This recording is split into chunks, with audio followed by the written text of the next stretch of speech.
Hi. You're saying hi to? You. Why? I don't know. I feel weird. In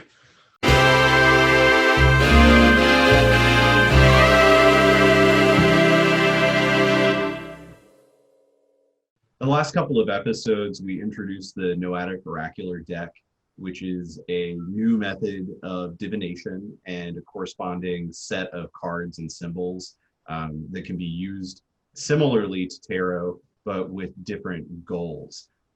One central thing that we talked a lot about was how the Nod, and specifically Austin Osman Spare's approach to a personal oracular deck is Gnostic as opposed to dogmatic, which the traditional tarot falls more into this dogmatic tradition of a particular symbolarium and a particular way of interpretation. Whereas our new approach really loosens that up a lot. And a lot of it is about the process of interpretation more so than the actual symbols that are there, although clearly the symbols are important as well. It's interesting that you bring up the dogmatism of a traditional tarot deck, because at the turn of the 20th century, when this was going on, all those people, the Golden Dawn Society and all those people, all the Freemasonic groups were making up ancient dogma to give tarot some weight, Yeah. There was stuff dating back, I think like the earliest tarot deck is from the 1500s. But they were all saying that these secret arts go back to Egypt, the oldest people we can think of right now, there's really no evidence of that at all. Until, as far as I know, Austin Osman Spare was the only guy that was like, that doesn't matter. Right. And that did lead to the creation of this deck. I think the early 20th century occultists were really kind of fixated on this idea of positioning their system within this historical context, this like right. really long-running, ancient, incredibly powerful historical context. And that's fun. Like, I don't really have a problem with that from a kind of myth-making perspective, but right. Ultimately, I think that kind of buries the true utility of tarot. Samuel R. Delany in Nova, which is one of my favorite novels of his, uses tarot a lot. There are it's super advanced spacefaring civilization, but they still use tarot. And there's a point where one character is kind of explaining it to another. He's like, look, yeah, I mean, like there are a lot of like pseudo-mystical ways that you can look at this, but humans have been using this system for a really long time because it has this cultural interpretive context. It's really about what you're thinking and not about this kind of like external force that's governing everything. And right. He gives this really straightforward, like, I don't care if you don't buy into woo-woo shit. This is useful. This does something for you when you go into it in good faith and try to think about it in a serious and critical way. For me, I think for a long time, I thought tarot was kind of fun or cool or whatever. But when I read that, I was like, oh, great. This is just part of a psychological experience that we can all kind of take part in and gain something from. Right. That's a very the Jungian approach to it, right? Right. And what kind of got him kicked out of the nascent psychological discipline. Right. Or at least according to the Cronenberg movie that I like. Oh, I've never seen that. I should watch that sometime. Oh, it's real good. It's real good. Cool. Yeah, I mean, it's all about how Jung was telling Freud, we need to look at this at the occult stuff because clearly something psychological is going on there. Freud was like, no, we're so new. We need to look like science more. We can't go touch the I Ching, ruin any reputability we have, and I'm already doing that with my obsession with cigars. And sort of notably, Jung's, it's really hard to get a hold of his book on the I Ching. The Jung's Red Book, I've tried to get, I go to a Jungian psychologist, and she's like, yeah, I mean, she's down with all of this stuff, and she's like, yeah, I mean, if you can get a hold of the Red Book, then it's probably pretty useful. But like, you can't get it because I think that even now in the sort of popular psychological paradigm, it's still a little further out there than people are really willing to go. Sure. It's also huge.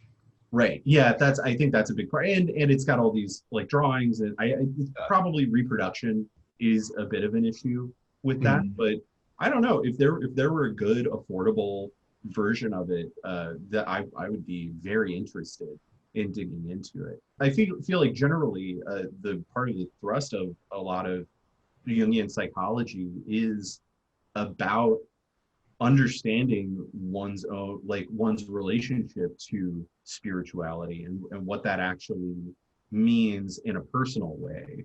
Sure. And that can be things like figuring out masculinity, or it can be figuring out what your dreams are telling you. It can be figuring out a whole lot of things that aren't necessarily like, bathing in blood during a full moon. Not that I'm necessarily opposed to the super witchy stuff, but I think that it's important to recognize that there is a heavy spiritual element to modern psychology, and that's important and useful. That doesn't make it less scientific. It makes it more useful to human being, because we can try to understand things in a super dry scientific way, but we don't feel it the same way that we feel a religious experience. Sure. Or an intense emotional experience. Yeah. Those things are real. They're maybe not scientific, or maybe they can be, if you're a material reductionist, you can say that this is just chemicals moving around, and different experiences create different chemicals. But nonetheless, your experience of those is a really visceral and vital part of human life. And so if you're not willing to engage with that, you're missing out on a lot of really important context for being. Yeah, totally. I also think that it's interesting to note that this is a battle of dogma versus gnosis within psychology, that like the people who are like, no, we must be respectable and scientific, they're saying your Gnostic approach to this discipline of let's get in touch with our personal symbols can't be applied universally or dogmatically, right? So it can't count. Yeah, even though it's really as you say, the heart of the discipline. Psychology is outside of quantum mechanics. It's science's closest touch with the divine, I think. I agree. Yeah, I think that psychology is a soft science, to be sure, and attempts to make it hard suck all of the life out of it. So if you're reducing everything to chemicals, I think medication is really useful and important to a lot of people, and I'm certainly not down on people taking the medicine that they need to achieve more of what they want in their own lives. But ultimately, you can't look at that as a full cure for something that's wrong with you. Taking this pill doesn't mean that you're done. It just gets a lot of this chemical stuff out of the way so that you can do the work. So that it opens a door to yourself that you didn't have open before. And that's why medication and therapy are really important to happen together. Or at least a discipline to adapt your behavior in addition to the drugs. This is making me think of that scene from The Matrix that now we can't talk about without having it be too political, but the like choose the red pill or the blue pill thing. Yeah. But he says like, this is just a symbol of your intent to enter this whole new life. Right. And I think that that's kind of something you need to think about with every drug. Otherwise, you end up letting the tools use you instead of you using the tools. Yeah, absolutely. I think that's something too. They're seeing now that LSD can be a really useful tool in defeating addiction. It's not like you don't just take LSD and then you're not addicted to whatever anymore. There's an intentionality to it. You have to go into that experience with the understanding that this is something I want to achieve here. And I don't think that all psychedelic experiences have to be super targeted or have a really like defined goal and that you're looking for. Sometimes it's just fun. Sometimes you learn things that you didn't know that you wanted to learn. And that's really important. But also understanding that, hey, like I can guide these experiences. I can use chemicals and religion and psychology and stuff to actually move in a particular direction. But I have to approach that with some intentionality. Right. Yeah. Yeah. So having said all that, so I developed this spread by taking ancient concepts that I didn't fully understand and then applying them to this to give it some sense of credibility. I'm not saying that what they were doing, you know, calling your new club the ancient rite of Memphis and Mizraim, isn't a useless act in and of itself. It's not necessarily the play of a huckster, although huckstering did occur. But taking these symbols, and then when you recognize that, oh, I'm taking this out of its own context and bringing it into this alien context and reinterpreting it, and that's the use of this, you know? Philip K. I don't know if you ever read Philip K. Dick's Exegesis. It's a slog.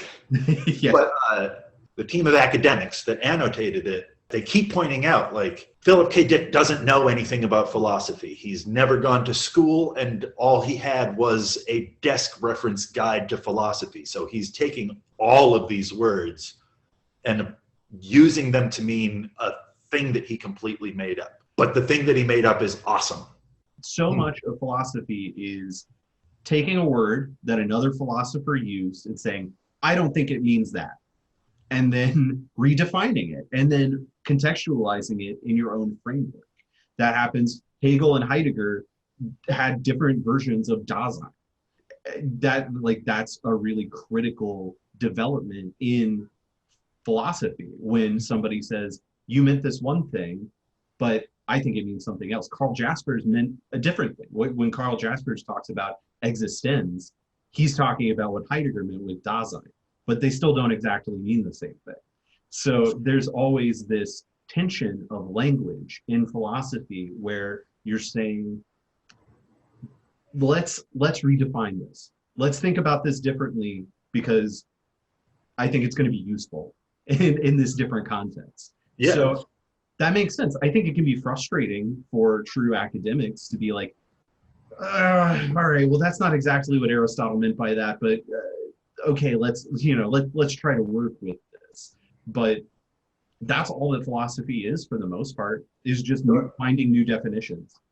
The established priesthood is always going to have trouble with the mad prophet coming out of the desert, I suppose. That's why we have movements in philosophy. That's why we have movements in general. Science and academia and everything does build on itself, and a lot of it is in response to itself. But if you just took everything that came before and said, yes, and this, then you wouldn't have movements. You would just have new additions to old thought. But instead what happens is you say, yes, no, maybe, okay, yes, I don't think that's right. Also, here's what I think.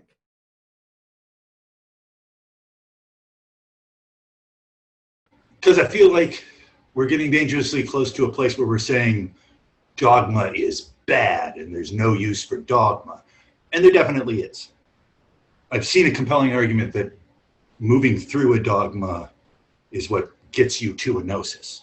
You have to go through this process of these are the rules and you must discipline yourself to follow these rules before you can figure out, oh, and someone made these rules up and so can I.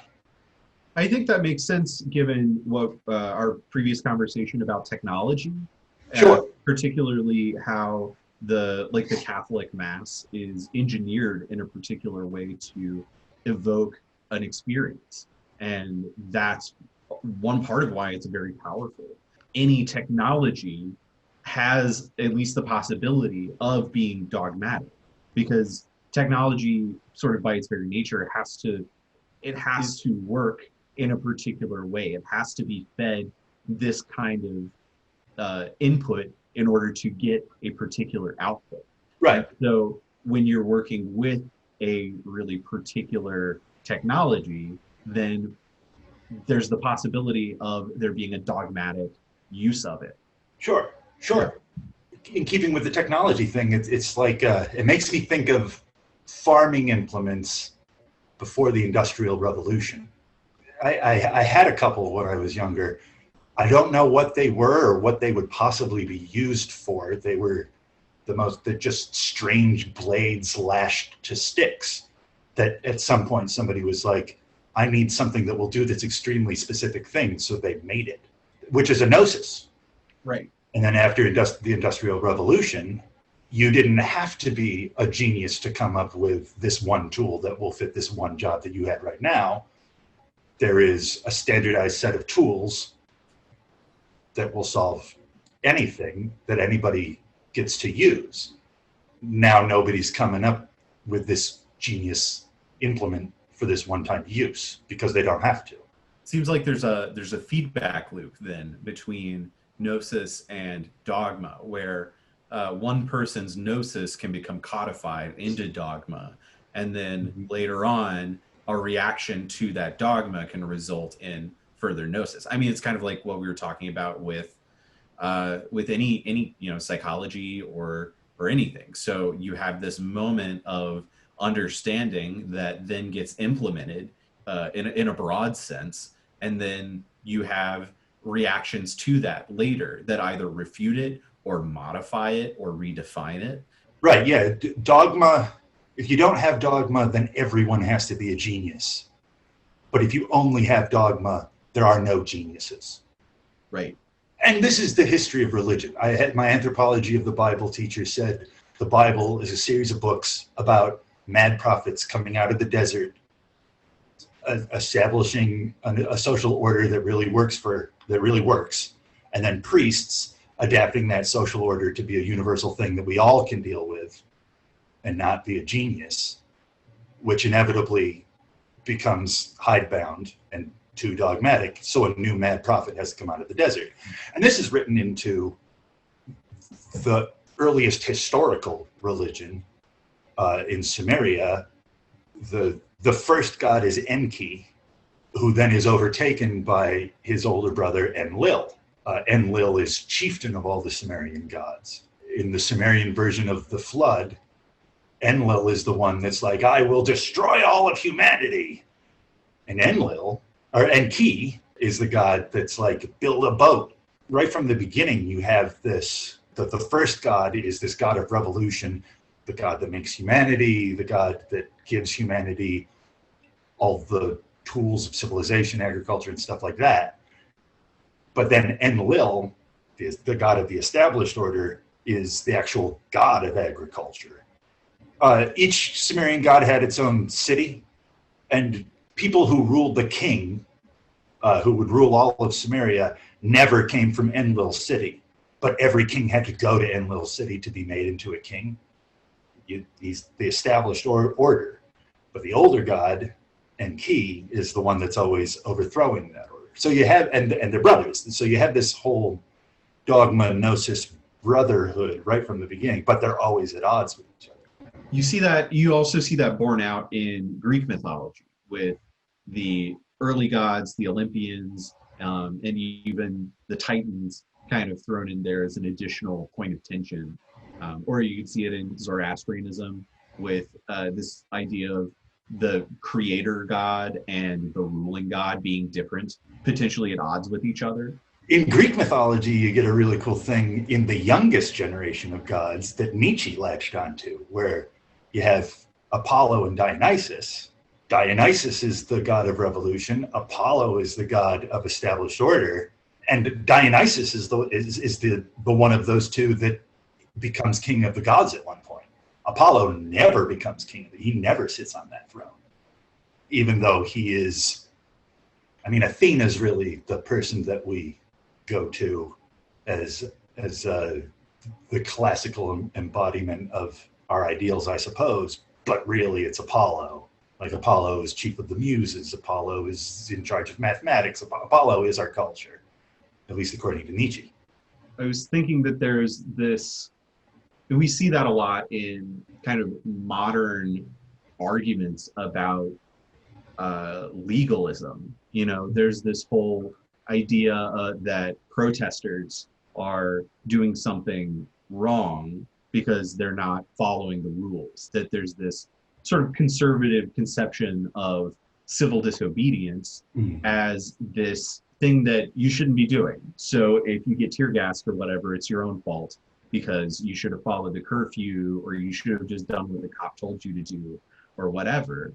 The problem with that is that those are the same people who, you know, name themselves after the Tea Party, Right. the Boston Tea Party, which was an act of civil disobedience. The founding fathers didn't want to pay their taxes. That was the whole point. Or didn't have assault rifles. Exactly. Well, yeah, exactly. So you have to now, if you want progress, you have to do everything within the framework that we have. And the problem with that is the framework does not want that. The framework is built so that it preserves itself. And so anytime there's this movement to break out of that or modify it or throw it away, there's this strong reactionary current that says like, oh no, like not this way. This isn't the right way to do it. You have to go through this process. All this is interesting because the patron god of science, Albert Einstein, is the one who totally blew up all scientific dogma by saying, you know what? If there's something that we can't experience, we can't detect it at all with even instruments, then there's no such thing as ether. You know what? There's no absolute time. All time is relative in a physical way if you go fast enough. So it's interesting that they're still like trying to have this absolute framework when science has proven there's no absolute. And the other thing I wanted to say that it's also in modern artistic movements. I feel like this is what postmodernism is about in a way of like, we have this gargantuan body of symbols that we have to adhere to, but those symbols are made up. Nothing means anything, which was an important and revolutionary thing in the middle of the last century, but it happened. And now I feel like we're very much suffering from this, like, oh no, we realize that nothing means anything. And we're forgetting that that meaning comes from us. And I think that's something and we're forgetting to put the meaning back in, that like a world where nothing means anything is an empty, hollow world. And that's something that I think is implicit in a lot of existentialist writing. Like Camus in particular is someone who's saying like, yes, it's all meaningless, but that means that we get to create the meaning. That means that we get to decide what is meaningful in this context. Even more so, if you don't put the meaning in, somebody more dogmatic will. Yeah, exactly. And that's why the Nazis get all the symbols now. I think it's very complex. Like Richard Rorty talked a lot about the liberal ironism is what he called it, which is a pretty contentious philosophical standpoint, but one that I think is at least compelling, where there's this sort of existentialist moment of understanding like these words are made up. They don't mean anything in and of themselves. They don't stand outside of time as these Platonic ideals. Like they are just what we make of them. But we have to, in order to live our lives and in order to progress in the world, we have to make some assumptions, at least take some things as at face value. So if you tear everything apart and leave nothing left, then all you get, right, is the dogma that somebody else is going to enforce upon you. He talks a lot about it in terms of words, like this lexicon. So if you're able to take a particular lexicon as real even if you're understanding this isn't quite real, this is subjectively real, then you at least have a basis for interaction. The sort of ethical thing to do in that case, the liberal project of that, is to continually expand that lexicon. You continually expand the range of things that you can consider to be real or valid. And so in doing that, you're taking into account other people's experiences and validating them. So if you're constantly growing that, eventually your lexicon and your circle of understanding and your kind of cultural experience includes everybody, so that you don't have to have this othering that continually happens in your life. And you can embrace these things that are different because you can also understand how they are similar. And all of this is very much reflected in the spread that was made up for this deck. Right. In the next episode, I think we can start to talk about the spread of the cards, what the different positions there mean, and how that spread sort of stands in relation to previous versions of divination spreads, and what that means for the nod as its own process. Far out. Far out.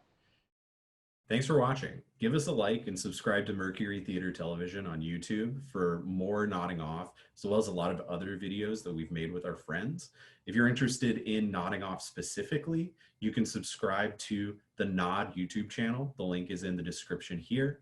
Or you can find us as a podcast on Apple, Spotify, Google Podcasts, or wherever else you get your podcasts from. Also, we have a mailing list that we'll only be using to give updates about the Noetic Oracular deck as it nears completion and when it becomes available for pre-order. So if you're interested in that, be sure to sign up, the link in the description.